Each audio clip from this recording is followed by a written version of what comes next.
Bien. Alors, chers amis, chers camarades, je vous souhaite la bienvenue ce soir pour cette conférence d'Arnaud Münster, qui est maître de conférence en philosophie à l'Université de Picardie à Amiens, c'est bien ça, et qui est historien de la philosophie, et qui nous fera ce soir une conférence sur Jean Jaurès.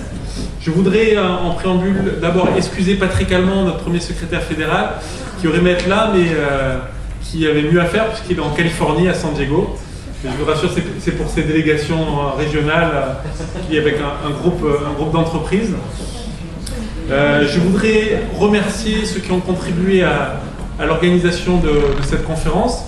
Nos permanentes, bien sûr, Sophie et Marine, mais surtout David Nakache, qui est le président de notre laboratoire des idées, qui est ici au fond, et qui a été à l'origine de cette conférence et qui a pris contact avec Monsieur Münster. Donc je voulais le remercier publiquement. Alors pourquoi une conférence sur Jaurès? Évidemment parce qu'on commémore cette année le centenaire de son assassinat. Ce sera le 31 juillet. Alors bien sûr, il fallait rendre hommage à son combat pour la paix, en tout premier lieu, au moment de ces commémorations. Mais au-delà, je crois que c'était l'occasion pour nous, socialistes, de se retourner sur l'héritage qui nous a légué. Parce que si aujourd'hui le Parti Socialiste rassemble des deux Gérard, c'est-à-dire de Gérard Filoche à Gérard Collomb, je crois qu'on ne fait pas la moue. C'est une bonne chose qu'on rassemble une quarantaine de fois depuis. Et c'est la vérité, mais on le doit, je crois, à Jaurès, ce large rassemblement de la famille socialiste. Après, bien sûr, il peut y avoir des tensions entre nous. On n'est pas d'accord toujours sur tout, parfois on n'est même pas d'accord sur grand-chose. Et pourtant, si dans cette salle, on faisait un sondage sur le pacte de responsabilité, la salle serait peut-être coupée en deux. Mais sur Jaurès, je crois qu'on serait tous unanimes. Et au PS, on l'est tous. Et il y a peu de figures, voire aucune figure du Parti Socialiste qui rassemble autant. Le Rassemblement des Socialistes, c'est aussi François Mitterrand. C'est Épinay en 71. Mais je ne crois pas que Mitterrand, déjà rassemble la figure de Mitterrand, même près de 20 ans après sa mort, rassemble autant. Mais en plus que Épinay se serait passé s'il n'y avait pas la figure unificatrice de Jaurès. Alors pourquoi aussi revenir sur Jaurès? C'est que je crois que son œuvre unificatrice, il faut la revisiter, parce que pour nous elle a la valeur de mythe, mais bien souvent les mythes survolent un peu la réalité. Et puis je crois qu'il fallait aussi revoir la synthèse des courants de pensée de Jaurès, qu'il a réussi à faire, parce que à son époque aussi c'était pas facile de réunifier la famille socialiste. Et il l'a fait pour se consacrer au combat commun sur la justice, à travers des combats comme l'affaire Dreyfus, où je crois d'ailleurs qu'il n'était pas pro-Dreyfus tout de suite, mais il a vite admis son erreur, à travers les luttes ouvrières à Carnot et ailleurs, qu'il a toujours soutenu, et puis à travers bien sûr son combat contre la guerre, qu'il a mené jusqu'au dernier jour, puisque c'est en revenant de l'Assemblée nationale où il avait ferraillé contre les va-t-en-guerre, qu'il est assassiné le 31 juillet 1914. Et puis je crois qu'il était utile aussi de revisiter l'œuvre de Jaurès, parce que non seulement c'est devenu un mythe pour les socialistes, mais un peu plus embêtant, c'est un mythe qui a été réapproprié un peu partout. Alors à gauche, et c'est moins gênant, ça ne me gêne pas qu'au front de gauche on se sente aussi proche de Jaurès, puisque c'était aussi son œuvre, et l'union des socialistes à l'époque était une réalité, puisqu'on n'avait pas encore vécu Tours, mais parce qu'il y a eu des tentatives de récupération un peu plus inquiétantes, et je pense en particulier à celle de Nicolas Sarkozy en 2007, mais même aujourd'hui celle du Front National, parce que le maire d'Hénon-Beaumont se targue d'avoir le portrait de Jaurès dans son bureau. Donc je crois qu'au-delà de l'hommage, il était vraiment utile de revisiter ce mythe. Moi j'en serais incapable, et c'est pour ça que je cède la place à Arnaud Münster, en le remerciant encore une fois chaleureusement pour sa présence. Voilà, merci.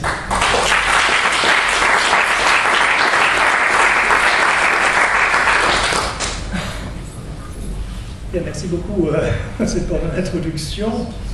Je voudrais d'abord remercier Pierre Patrick Allemand, qui est absent malheureusement, il peut assister à cette conférence, et David Nakache, pour la gentillesse de m'avoir donné la possibilité de prononcer cette conférence en hommage à Jean Jaurès, ici à Nice, ce soir, dans le cadre des commémorations du centenaire de l'assassinat du grand leader charismatique du socialisme français, le 31 juillet 1914 à Paris, programmé par le Parti socialiste de la Fondation Jean Jaurès tout au long de cette année 2014.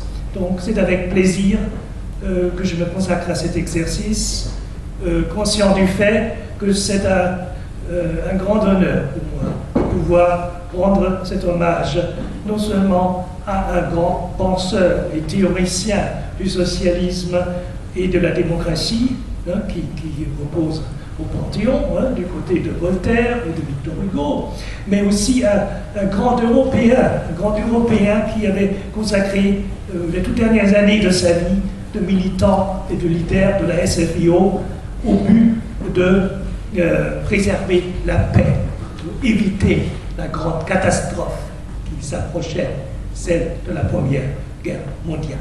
Donc je suis heureux de pouvoir prononcer ce discours devant les adhérents et sympathisants du Parti socialiste de Nice. Et je voudrais aussi, donc encore une fois, remercier très sincèrement David Nakache pour tout ce qu'il a fait pour que cette conférence puisse avoir lieu ce soir. Comme le disait Pierre Mauroy, le fondateur de la Fondation Jean Jaurès, Jaurès, c'est une pensée toujours en éveil, d'un avenir s'enracinant dans le passé, d'une solidarité qui, dépassant le cadre des frontières nationales, s'étend au peuple du monde entier. C'est un internationaliste. Et déjà, le défi était grand, à la hauteur du personnage. Donc c'est à cette pensée toujours en éveil, c'est à cette vie exemplaire qui étend un combat permanent pour plus de démocratie et pour la justice et pour la paix que je veux introduire ce soir avec mon intervention. Je vous remercie d'avance pour la patience de m'écouter pendant 45 minutes. Donc, chers amis et camarades, c'est sur un seul point précis que tous les biographes et chercheurs qui se sont intéressés au phénomène Jaurès concordent.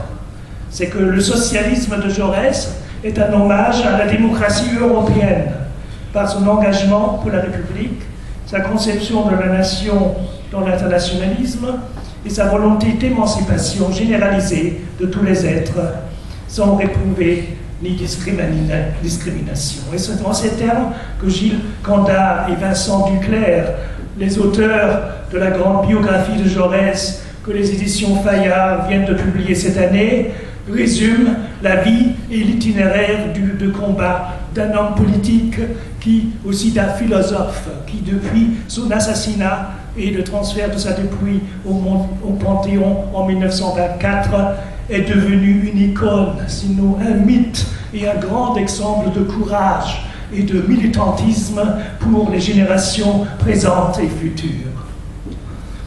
Il a marqué, je cite encore une fois Candard et Duclerc, il a marqué de l'empreinte de sa pensée et de ses combats toute la fin du long 19e siècle français et européen, tandis que sa postérité a nourri des cultures politiques et des imaginaires sociaux tout aussi considérables. Il appartient à une lignée d'hommes et de femmes qui, dans l'histoire, ont défendu le pouvoir de choisir en toute conscience, refusant la destruction de la liberté humaine, combattant pour une idée morale.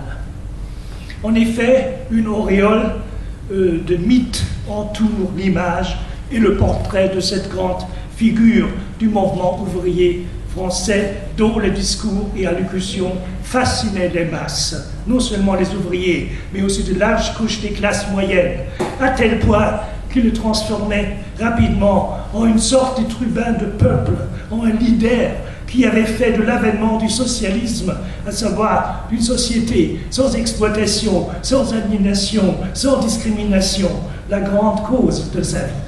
Et cela s'est produit, comme le souligne entre autres aussi Max Gallo dans sa biographie Le Grand Jaurès, parce qu'il unissait en tant qu'homme politique, d'une manière unique, raison et passion.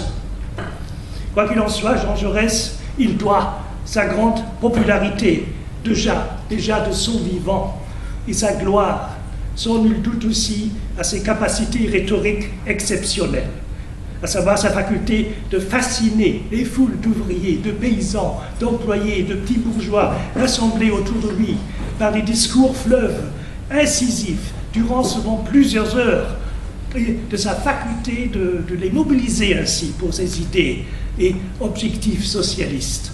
Par exemple, lors du grand meeting des ouvriers socialistes après Saint-Germain, dans l'Est parisien. Regardez bien cette photo.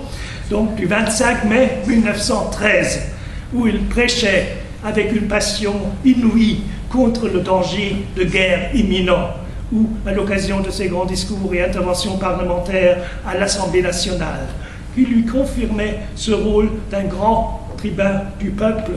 Rappelons seulement que lors d'un tel discours au Parlement, par exemple lors des grands débats de l'année 1913 sur la proposition de loi des 3 ans, donc Jaurès avait, avec son discours militant, provoqué une rage telle chez ses adversaires politiques dans le camp des conservateurs de droite, des catholiques et des nationalistes, qu'il a même été agressé une fois manu militari par un député de la droite pendant ses discours au Parlement.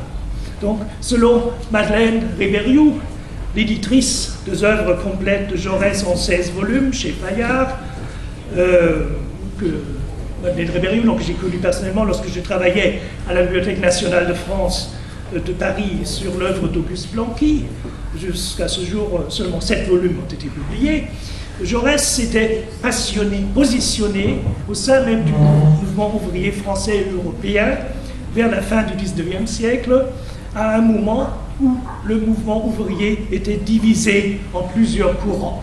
Évidemment, donc c'était un rassembleur, mais au début était difficile, parce que ce mouvement ouvrier était bien divisé en plusieurs courants, alémanistes, blanquistes, proudhoniens, guédistes, etc., marxistes, très clairement. Donc là, Jaurès s'est positionné comme représentant d'un socialisme. Il faut changer le micro, oui, c'est mieux.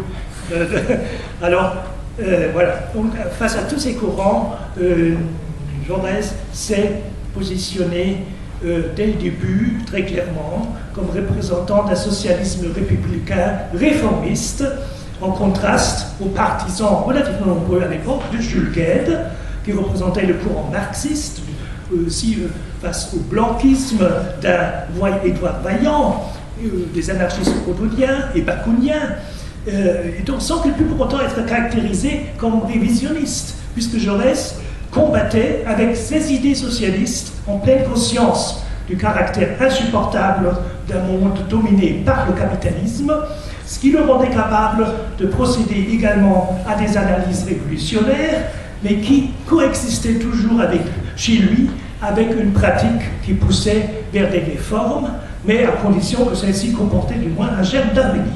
C'était un grand patriote et républicain qui tenait beaucoup à la France et son histoire, mais il était, comme le souligne Madeleine Rébériou, en même temps hostile à toute violence. Il prit au sérieux la doctrine marxiste du prolétariat comme sujet de la société sans classe à venir, mais en même temps il avait une assez grande méfiance à l'égard des risques de la bureaucratie. C'était Jaurès. En retour, Jaurès a été bien sûr accusé par Jules Guesde, notamment, entre autres, dans le manifeste du Parti ouvrier français, publié en 1898, en pleine crise de Dreyfus, l'affaire Dreyfus, d'avoir servi les intérêts du nationalisme et d'avoir déserté le terrain de la lutte de classe. Mais Jaurès, je voudrais le préciser et souligner, c'était aussi un philosophe et un intellectuel avec une grande vision morale, un grand engagement moral, encore après sa conversion au socialisme en 1890. Il tenait à une philosophie plutôt idéaliste de la connaissance et de la morale, mais qui, malgré son hostilité a priori au matérialisme, était dévoué aux idées du progrès et de la justice sociale. Rappelons seulement à ce sujet que Jaurès s'était déjà beaucoup intéressé pendant ses années d'études à l'École normale supérieure de Paris, dès l'année 1878, à l'histoire du socialisme allemand. Il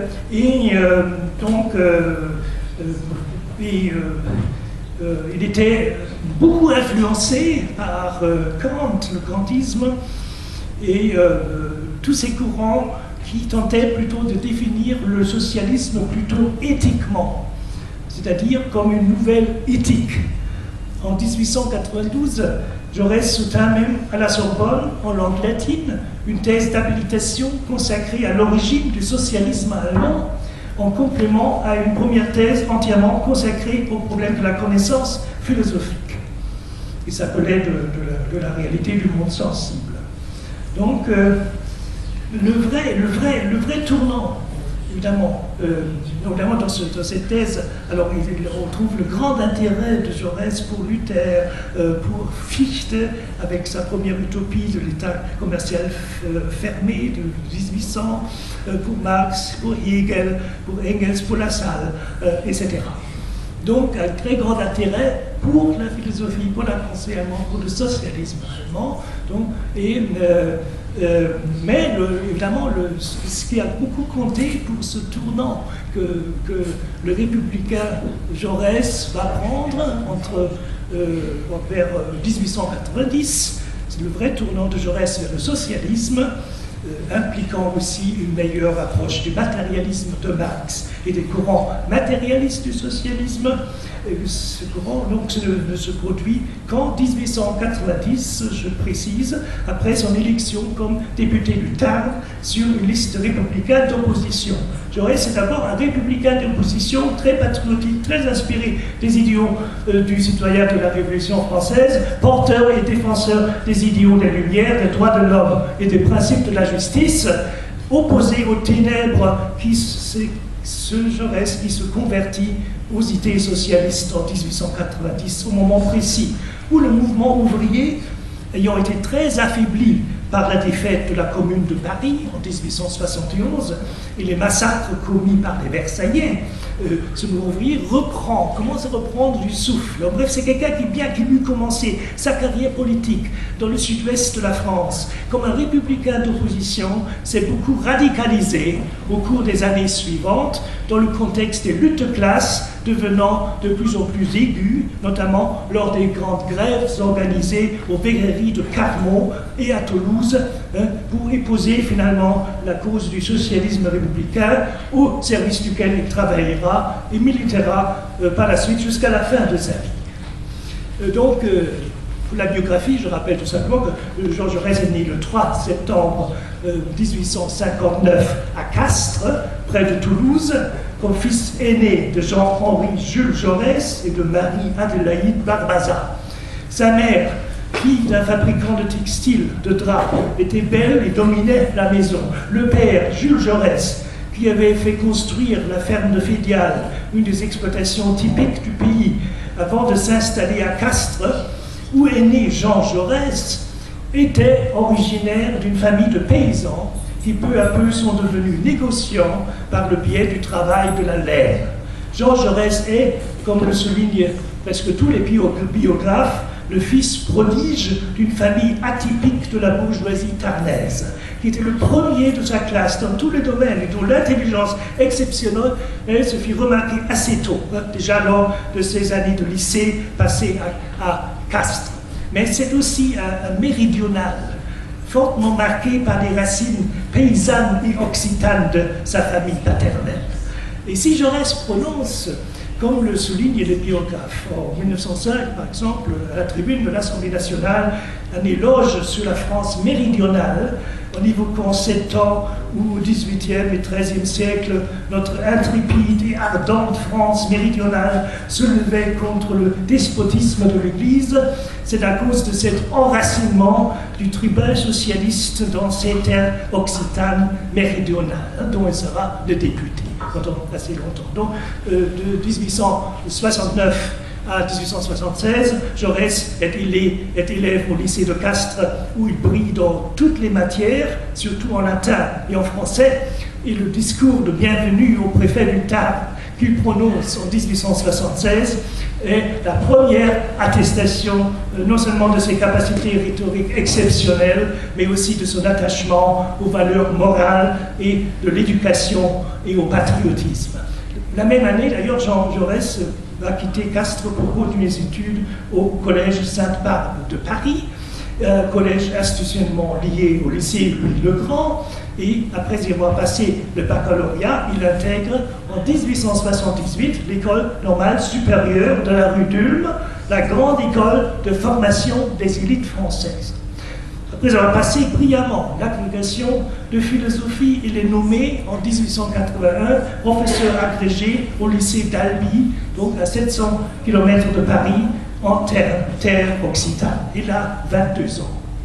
Et c'est pendant ces 4 ans d'enseignement à Albi que Jaurès commence à s'intéresser sérieusement à la politique, en sympathisant non pas encore directement avec les socialistes, mais tout d'abord avec les républicains d'opposition, s'opposant donc de plus en plus radicalement aux conservateurs. Il s'agit en premier lieu de combattre le boulangisme, les nationalistes et la réaction cléricale.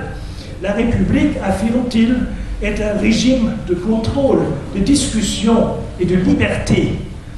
Aux élections de l'année 1885, il est élu à l'âge de 26 ans député du Tarn. C'est là, à la Chambre, à l'Assemblée nationale, qu'il épouse réellement, après quelques années d'apprentissage politique chez les républicains, la cause du socialisme. Ayant découvert la condition ouvrière à une époque où les grèves et les actions collectives de résistance se multipliaient aussi dans le sud-ouest de la France, notamment à Carmaux et à Toulouse. Il note, lors d'une proposition de loi portant sur les caisses de secours et de retraite pour les travailleurs, je cite, « L'ordre social, il faut le dire nettement, n'est pas conforme à la justice. » Et en octobre 1887, il affirme dans une lettre adressée au président de la Chambre syndicale de la laine et du bâtiment de Mazamet, je cite, « Je n'ai jamais séparé la République des idées de justice sociale sans lequel elle n'est qu'un mot. » Mais, comme le souligne Max Callot dans sa grande biographie, ce problème social, il faut le résoudre dans le calme, pas à la manière des mineurs de Descazeville, pas à la manière d'Auguste Blanqui et de ce groupe de combat, par une conspiration ou un coup de main. Mais comment, il dit, réponse par l'action tenace des représentants du peuple. Alors comment Jaurès a été poussé et incité à épouser progressivement, au cours des années 1890, la cause du socialisme républicain. Est-ce réductible exclusivement aux effets produits par des luttes ouvrières dans le sud-ouest de la France, auxquelles je faisais allusion, dans la période 1883, 1886, 7, ou y a-t-il éventuellement d'autres facteurs qui ont joué? Alors, mes recherches semblent bien confirmer que Jaurès avait déjà reçu les toutes premières impulsions pour son futur engagement du côté des socialistes pendant ses années d'études à l'école normale supérieure à Paris, entre 1878 et 1881. Et la personnalité clé qui a, pendant ces années, incontestablement exercé une influence politique considérable sur le jeune Jean Jaurès fut Lucien R., le bibliothécaire de l'école normale supérieure de la rue d'Ulm. Lucien R., qui était proche des milieux intellectuels progressistes de la capitale, qui était un socialiste, un républicain, un patriote convaincu, qui a aussi joué ultérieurement, c'est-à-dire pendant l'affaire Dreyfus, un rôle très important pour organiser les intellectuels et écrivains progressistes contre les nationalistes antisémites, en vue d'obtenir la révision du procès contre Dreyfus, sa libération et sa réhabilitation. Donc il était en contact avec Émile Zola. Selon les biographes Candard et Duclerc, donc les idées socialistes de Lucien R. ont dû pénétrer si profondément dans la pensée du normalien Jaurès qu'il a presque réussi à convaincre le futur professeur de lycée et député du Tarn de la justesse des thèses et de la cause des socialistes. Donc, or, Lucien R. était, en tant que socialiste républicain, quand même assez hostile aux idées d'un autre grand courant du socialisme français de cette époque, à savoir de Jules Guesde, qui lui était très influencé par Marx et le marxisme, et qui tentait de ressembler par des manifestations, des grèves, les ouvriers français autour des idées du manifeste communiste. En prêchant la lutte de classe et l'arrivée au pouvoir des travailleurs organisés par l'instauration de la dictature du prolétariat. Jules Guesde était membre de la première association internationale des ouvriers, dont Bakounine fut exclu sur la proposition de Marx en 1876. Donc ici, Jaurès a, je dirais, dès le début de sa carrière politique, tenu une si grande distance par rapport à Jules Guesde. Donc bien sûr, avant l'unification, c'était non seulement pour des raisons de rivalité personnelle, mais aussi pour des raisons politiques évidentes. Il tenait à un socialisme républicain visant des réformes, aussi des réformes radicales, mais s'opposant à toutes les tentatives blanquistes, guédistes, anarcho-syndicalistes et autres de renversement de l'ordre social existant par la violence.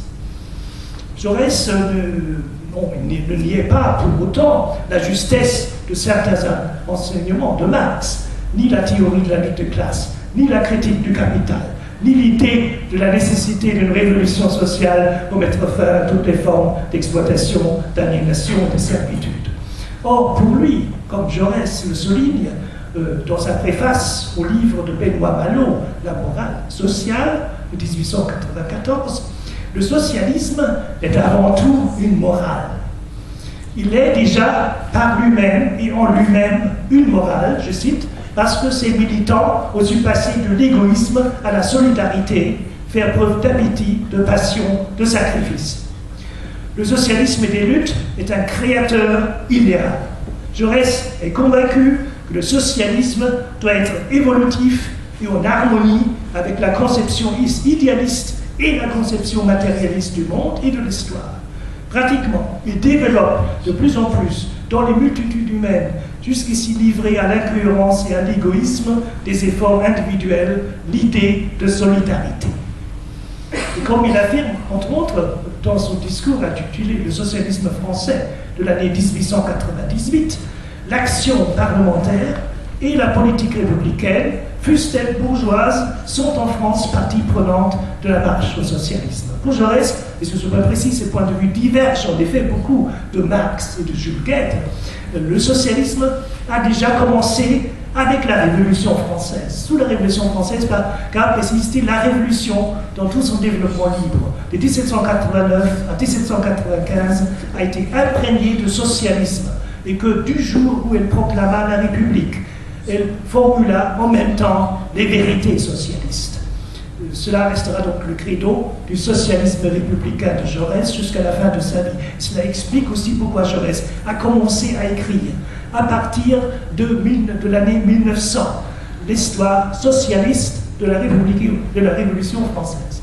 Il convient de souligner le passage suivant de ce livre important où Jaurès tire, parce que c'est aussi pour lui, où Jaurès tire, pour ainsi dire, le bilan social du XIXe siècle. Voilà, je cite. En fait, la Révolution française a abouti. Ce qu'il y avait en elle de plus hardi, de plus généreux a triomphé. Deux traits caractérisent le mouvement politique et social de la France depuis 1989 jusqu'au début du XXe siècle. C'est d'abord l'avènement de la pleine démocratie politique. Tous les compromis monarchiques ont été balayés. Toutes les combinaisons de monarchie traditionnelle et de souveraineté populaire ont été écartées. Toutes les contrefaçons césariennes ont été rejetées. 2 fois, la démocratie napoléonienne a été engloutie dans le désastre. Et maintenant, sous la forme républicaine, c'est bien le peuple qui gouverne par le suffrage universel. Il dépend de lui de conquérir le pouvoir. Ou plutôt, il l'a déjà conquis, puisqu'aucune force ne peut faire échec à sa volonté légalement exprimée. Mais il ne sait pas l'employer vigoureusement à sa pleine émancipation économique. Les millions de travailleurs, ouvriers ou paysans ne sont plus théoriquement des citoyens passifs.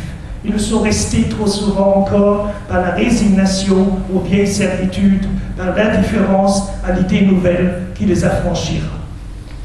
Mais c'est déjà chose immense qu'il suffise d'un progrès d'éducation du prolétariat pour que sa souveraineté formelle devienne une souveraineté substantielle. Fin de citation. Donc cette analyse jauresienne se distingue en effet beaucoup de celle présentée par Marx et les marxistes qui soulignent toutes les limites de la Révolution française. Et surtout le fait que par le renversement de la monarchie absolutiste et la dépossession de l'aristocratie et de l'Église du pouvoir, le tiers-État, à savoir la bourgeoisie, serait arrivé au pouvoir et aurait ensuite instauré son hégémonie, son propre pouvoir de classe, après avoir utilisé le peuple à ses fins. Donc la Révolution française ne serait pas, par conséquent, toujours selon Marx, que le résultat des luttes de classe sous l'Ancien Régime ayant abouti, avec l'aide du peuple, à l'émancipation économique et politique du tiers-État, c'est-à-dire de la bourgeoisie. Et comme rien ne peut arrêter la lutte de classe, le destin historique du quatrième État, à savoir du prolétariat, serait donc de contester par ces luttes ce nouveau pouvoir de classe, cette nouvelle dictature démocratique, entre guillemets, de la bourgeoisie, afin de conquérir le pouvoir politique et économique par le renversement de l'état de classe bourgeoise. Voilà, ça c'est la liste classique de Marx et des marxistes. Jaurès est effectivement de ceux qui n'acceptent pas cette analyse marxiste de la Révolution française. Il lui oppose, sans pour autant nier la lutte de classe, une analyse autre, en affirmant notamment que la Révolution française avait déjà apporté et réalisé la pleine démocratie politique, créant ainsi les conditions préalables et nécessaires pour que le peuple prenne politiquement le pouvoir, précisément par le suffrage universel.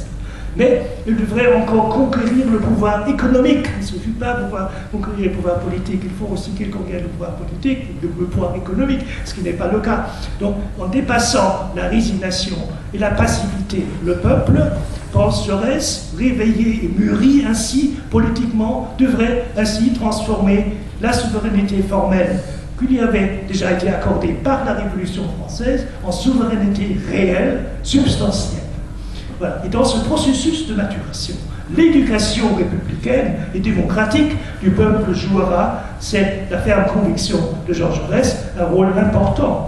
L'idéal de Condorcet, dit-il, est en réalisation. Ce n'est plus l'Église qui domine l'éducation et façonne le peuple. C'est la science, c'est la raison qui anime l'enseignement public. Évidemment, par la loi de séparation de l'Église et de l'État en 1905, l'Église catholique, les congrégations religieuses avaient définitivement perdu le monopole en matière d'éducation scolaire en France. Donc, c'est un grand acquis, donc salué par Jaurès. Il a lui-même bataillé au Parlement en faveur de cela. Donc, en bref, la pensée socialiste de Jaurès elle est bien imprégnée et portée en même temps par cette conviction inébranlable que c'est la grande lumière de l'encyclopédie, mais plus large et plus ardente, qui emplit l'horizon, et que la pensée socialiste héritier des Lumières, des audaces extrêmes du XVIIIe siècle, commence à pénétrer dans les institutions de la nation. Par conséquent, pour Jaurès, le socialisme est la formule la plus extrême, la plus logique, la plus démocratique de la Révolution française, qui, après un siècle de tâtonnements, de réactions, de rêves, de révolutions à demi manquées, est enfin entré dans les faits. Ce que le génie révolutionnaire avait entrevu, affirmé, essayé, est devenu la réalité normale et solide. Elle est consolidée maintenant et élargie en un vaste plateau qui peut porter les assises de la grande cité nouvelle. Et ceux qui ont lutté et espéré depuis un siècle n'ont pas perdu leur effort. Leur souffrance n'a pas été vaine. Donc, selon Jaurès, le prolétariat devrait plutôt se réjouir de cette victoire de la démocratie révolutionnaire acquise en 1793. Mais maintenant, il s'agit bien, et c'est cela la tâche des socialistes aujourd'hui, je pense que c'est toujours d'actualité, même toujours aujourd'hui, de transformer la démocratie politique, transformer cette démocratie politique en une véritable démocratie sociale, où, oui, par la lutte, les grèves, le coopérativisme, le syndicalisme, mais exclusivement par des moyens pacifiques, sans emploi de la violence. Citation, entre l'oligarchie capitaliste et la démocratie socialiste, forme achevée de la démocratie républicaine, dit Jaurès, le combat à fond est engagé. C'est le privilège de la propriété qui sera vaincu. Donc, selon Jaurès, cela n'est pas une utopie, car la démocratie bourgeoise, puissamment constituée, évolue constamment sous la loi suprême du suffrage universel. Ce qui signifie, c'est le message politique que Jaurès envoie entre autres dans l'histoire socialiste de la Révolution française, entre autres aux marxistes de Jules Guesde, que les conditions de l'action aujourd'hui ne sont plus celles que le marxisme avait prévues. Évidemment, et le différent à ce sujet, avec les marxistes, les blanquistes, avec les guettistes, avec les anarchistes, était d'ailleurs si grand, donc il a duré presque 10 ans, 12 ans même, jusqu'à ce qu'une première rencontre personnelle entre Jaurès et Jules Guesde eut lieu en mars 1892 à Toulouse, où Jaurès enseignait aussi en tant que chargé de cours à l'université. Là, Jaurès a été évidemment, d'après tout ce qu'on sait, si impressionné par sa discussion avec Jules Guesde, le chef du Parti des ouvriers français, qu'il était même allé jusqu'à utiliser certaines parties du programme marxiste de Jules Guesde lors de sa campagne électorale à Carmont, la ville des Grandes Prairies, marquée par toute une série de grandes grèves des ouvriers au courant des années 90 du 19e siècle. Mais cela n'aboutit pas vraiment à une réelle et vraie conversion de Jaurès au marxisme. La preuve en est la grande discussion, le grand débat entre Jean Jaurès et Jules Guesde, organisé à l'hippodrome de l'Émile en l'an 1900, un débat qui révéla, en dépit de toutes les convergences politiques possibles, la persistance de grandes divergences, essentiellement de la différence entre un socialisme républicain fondé, comme celui de Jaurès, principalement sur les valeurs éthiques et morales de la justice et de la fraternité, et un socialisme marxisme révolutionnaire, celui de Jules Guesde, de Marx et d'Engels, fondé principalement sur la théorie de la lutte des classes et la doctrine scientifique du matérialisme historique et dialectique. Il y a eu cependant convergence en ce qui concerne la critique du capital et la nécessité de l'émancipation du prolétariat, de la domination du capital. Et dans cette confrontation, Jules Guesde plaida, en tant que marxiste, nettement, évidemment, en faveur de la dictature du prolétariat, tandis que Jean Jaurès souligna toujours la nécessité de lutte pacifique, étant convaincu que la démocratie fabrique, par sa seule existence, le besoin d'un monde postérieur à la bourgeoisie et au capital, où pourrait s'épanouir une véritable communauté humaine. Or, dans son article intitulé « Questions de méthode » de novembre 1901, qui prolonge, pour ainsi dire, le débat polémique avec Jules Guesde à Lille de l'année précédente, Jaurès précise à ce sujet aussi son différend avec Marx, avec Blanqui, avec les guettistes et les anarcho-syndicalistes, en affirmant que Marx et Blanqui croyaient tous deux à une prise de possession révolutionnaire du pouvoir par le prolétariat, mais que la pensée de Marx était beaucoup plus complexe. Et c'est par une lecture critique du manifeste communiste de Marx et d'Engels de 1847 que Jaurès fait d'abord la démonstration que Marx s'était trompé en pensant que sur une révolution bourgeoise victorieuse se greffera nécessairement la révolution prolétarienne.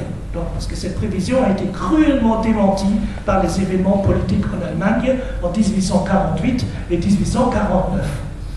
Donc ce que propose le manifeste communiste, objecte Jaurès, ce n'est pas la méthode des révolutions d'une classe sûre d'elle-même et dont l'heure est enfin venue, c'est l'expédient de révolution d'une classe impatiente et faible qui veut brusquer par artifice la marche des choses.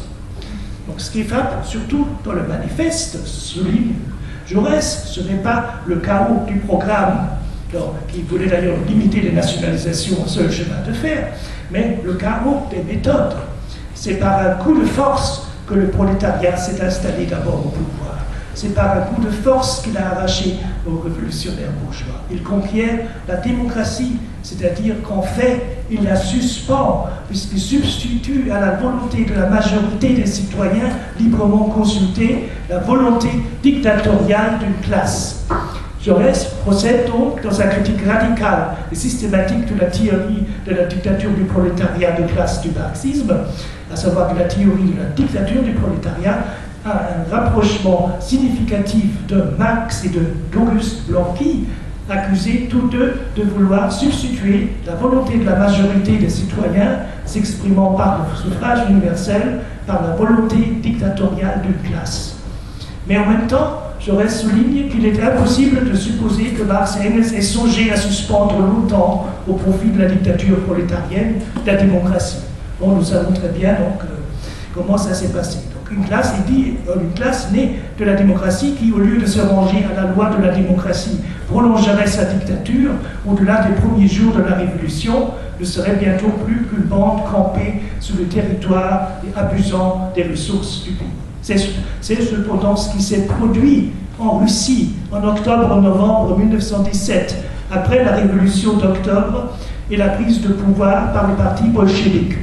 On ne peut que souligner la clairvoyance de Jean Jaurès à propos de ce danger réel, également bien perçu par Rosa Luxembourg, qu'après la prise du pouvoir par la voie révolutionnaire, le parti se réclamant de Marx et de la révolution prolétarienne instaure, au nom de la dictature du prolétariat, une dictature des apparatchiks, liquidant progressivement par une centralisation excessive de toutes les décisions dans les mains du comité central, la démocratie et finalement aussi toutes les libertés. Évidemment, Jaurès, convaincu que la révolution bourgeoise, avec ses acquis démocratiques, a déjà réalisé une partie du projet socialiste, il a tendance à substituer à cette méthode révolutionnaire des marxistes et des futurs marxistes-léninistes une méthode de l'évolution, de la transition pacifique, une méthode du gradualisme réformiste, je dirais, de la démocratie parlementaire bourgeoise vers la démocratie sociale. Et c'est dans ce sens qu'il apporte un correctif, évidemment, à la théorie marxienne de la révolution sociale. Donc, incontestablement, bien devant le mouvement socialiste était donc extrêmement divisé en France entre ces deux positions antagoniques, avec une cohabitation de deux partis socialistes en 1901 et en 1902. Il y avait deux partis socialistes français. L'un s'appelait les partis socialistes de France et l'autre s'appelait les partis socialistes français. L'un était donc guidé par Jules Guesde, l'autre par Jean Jaurès. Mais évidemment, après l'unification qui a mis fin à cette absurdité qui s'est produite en 1905, c'est avec la fondation de la SFIO, il y avait donc sous le même toit ces deux courants du socialisme français, un courant révolutionnaire donc, et un courant réformiste. On a vu évidemment que incontestablement les performances théoriques de Jaurès et son rayonnement chaque jour plus grand comme leader d'un mouvement socialiste privilégiant le Parlement comme tribune de propagation des idées du socialisme réformateur ont fait que Jaurès soit sorti plutôt vainqueur de cette rivalité avec le marxiste Jules Guesde. Une rivalité donc qui avait conduit justement à la fondation donc, en 1901-1902 de ces deux partis. Donc, une rivalité à laquelle donc, on a pu mettre fin qu'en 1905 avec la création de la section française de l'Internationale ouvrière, unifiant les deux partis sous le même toit institutionnel. Et que Jaurès profita beaucoup plus de cette unification et de la fondation de la SFIO que Jules Guesde. Cela est prouvé par la suite des événements où l'on entrevoit un boulevard se mettre en place pour Jaurès pour devenir réellement le grand leader charismatique de la gauche française. Dans cette ascension de Jaurès vers la célébrité, non seulement nationale, mais internationale, le journal L'Humanité, fondé par Jaurès en 1904, a sans nul doute joué un grand rôle.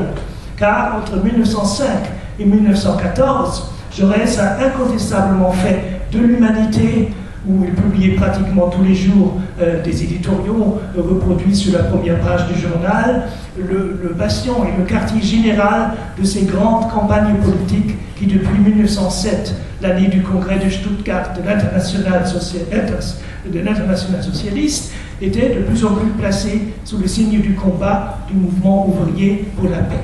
Donc il s'agissait d'organiser les ouvriers de tous les pays européens, et en préférence ceux de France, de la Belgique et de l'Allemagne, pour empêcher, par la grève et d'autres moyens de lutte pacifique, l'embrasement et la grande guerre européenne qui se dessinait déjà à l'horizon, c'est-à-dire la Première Guerre mondiale.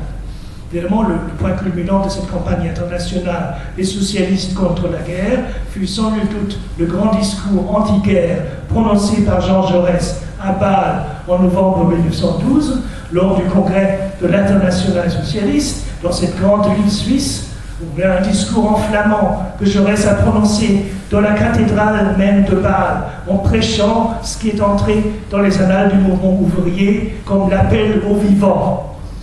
L'allusion que comporte cet appel à la grande ballade de la cloche de Schiller atteste non seulement la grande culture européenne et universelle dont fit preuve Jaurès avec sa formation philosophique sérieuse et sa bonne connaissance de la culture allemande, mais aussi sa force rhétorique unique et exceptionnelle, conjurant la menace imminente d'une grande guerre avec des métaphores si vivantes et incisives que les délégués et les masses rassemblées autour de lui, à l'époque il n'y avait pas de micro, l'applaudirent avec passion et même frénésie. Une citation tirée de ce discours de Jean Jaurès. Nous sommes reçus dans cette église avec le son de cloche qui résonne comme un appel à la réconciliation générale. Il me rappelle l'inscription que Schiller avait gravée dans sa ballade de la cloche. Vivos voco, mortuos plango, fulgora franco. J'appelle les vivants à se défendre contre le monstre qui apparaît à l'horizon. Mortuos plango. Je pleure sur les innombrables morts couchés là-bas vers l'Orient et d'où la puanteur arrive jusqu'à nous comme un remords. Fulgora franco. Je briserai les foudres de la guerre qui menacent dans les nuées.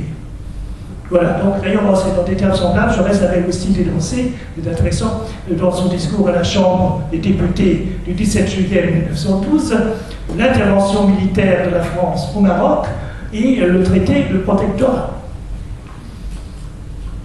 Mais il est vrai donc que la vraie raison de cet appel passionné de Jaurès pour la paix de Bâle, à Bâle, était la situation difficile, devenant chaque jour un peu plus dangereuse, sur les Balkans.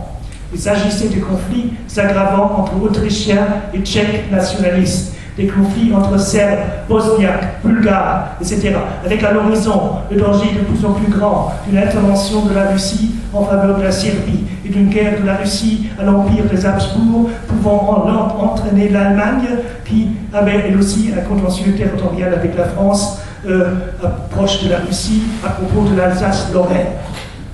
C'était ça, le chéquier, évidemment, politique qui a mené à cette Première Guerre mondiale.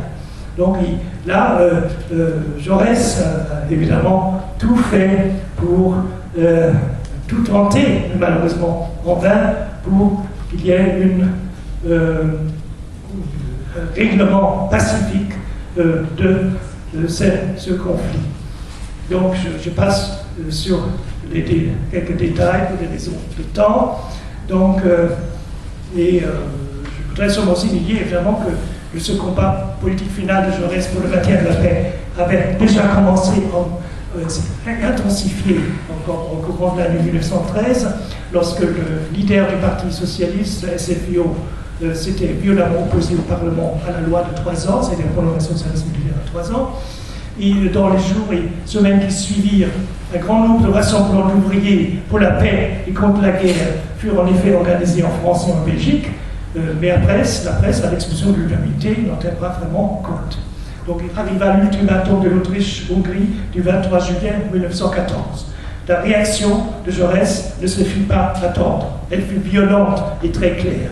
Le surlendemain, le 27 juillet, Jaurès lance, à partir de Vèze, près de Lyon, un appel dans lequel il appelle tous les prolétaires de l'Europe à une solidarité accrue. Car, je cite, le prolétariat unit toutes les forces qui comptent dans le rang, un grand nombre de frères, des Français, des Allemands, des Italiens et des Russes, et nous demandons à ces milliers d'hommes de s'unir pour que leur battement de cœur commun chasse cette vision horrible. Je dois vous dire que c'est notre devoir, le devoir de vous tous, de ne laisser passer aucune occasion pour montrer que vous appartenez à ce parti socialiste internationaliste qui maintenant, au milieu de l'orage, est la seule instance à promettre la possibilité et la restauration de la paix. Donc cet appel de Jaurès fut entendu. Déjà le lendemain, la CGT organisa à Paris des grandes manifestations de travailleurs. Elles furent suivies de grandes manifestations de la part des nationalistes qui incitaient à l'entrée en guerre de la France contre la monarchie des Habsbourg et contre l'Allemagne de l'empereur Guillaume II. Ce discours enflammant de Bèze fut le dernier grand discours, la dernière grande allocution de Jean Jaurès. Il fut suivi de quelques autres éditoriaux du grand du pain du peuple français de l'humanité. Des éditoriaux que Jaurès avait d'ailleurs l'habitude de dicter directement à sa secrétaire par téléphone, même pendant ses nombreux déplacements par le train en France. Alors, le 28 juillet, l'Humanité publie finalement encore le manifeste de la SFIO contre la guerre, qui est aussi signé par Jules Guesde, par Marcel Zamba et par Édouard Vaillant. Ce manifeste se termine par les paroles, le mot d'ordre suivant. À bas la guerre, vive la République sociale, vive le socialisme international. La veille, suivant l'appel de la CGT, 100 000 travailleurs avaient encore manifesté à Paris contre la guerre. Mais cet ultime appel arrive bien trop tard. Car dans la nuit du 27 au 28 juillet 1914, l'Autriche-Hongrie avait déjà officiellement déclaré la guerre à la Serbie. Malgré le fait que ce pays avait accepté presque tous les points de l'ultimatum, à l'exception d'un seul, que l'Autriche-Hongrie participe aussi activement à la recherche de l'assassin de l'archiduc Ferdinand. Le lendemain, le tsar Nicolas II de Russie ordonne la mobilisation générale, dans le but évident de voler au secours de la Serbie. Ce jour-là, le 29 juillet, le bureau de l'Internationale socialiste se réunit encore une fois à Bruxelles, en séance extraordinaire, avec Jean Jaurès, représentant de la SFIO, et Hugo Haase, représentant de la social-démocratie allemande. À cette réunion, tous les participants condamnent de nouveau, solennellement, la guerre qui vient. Mais en même temps, les différents membres et délégués du Bureau socialiste international ne peuvent plus tomber d'accord sur les actions communes à mener pour stopper la guerre. Ils ne peuvent plus se mettre d'accord sur la grève générale, donc illimitée, politique, donc qui avait été décidée au congrès de Bâle et aussi au congrès de Zimmerwald. Donc, on se limite donc à un appel solennel, c'est-à-dire un appel destiné aux prolétaires français et allemands revendiquant d'agir énergiquement, de sorte que l'Allemagne pousse l'Autriche-Hongrie à la modération et que la France, pour sa part, fasse pression sur la Russie afin d'éviter qu'elle s'y mêle militairement. De retour à Paris, Jaurès demande immédiatement de rencontrer le ministre des Affaires étrangères.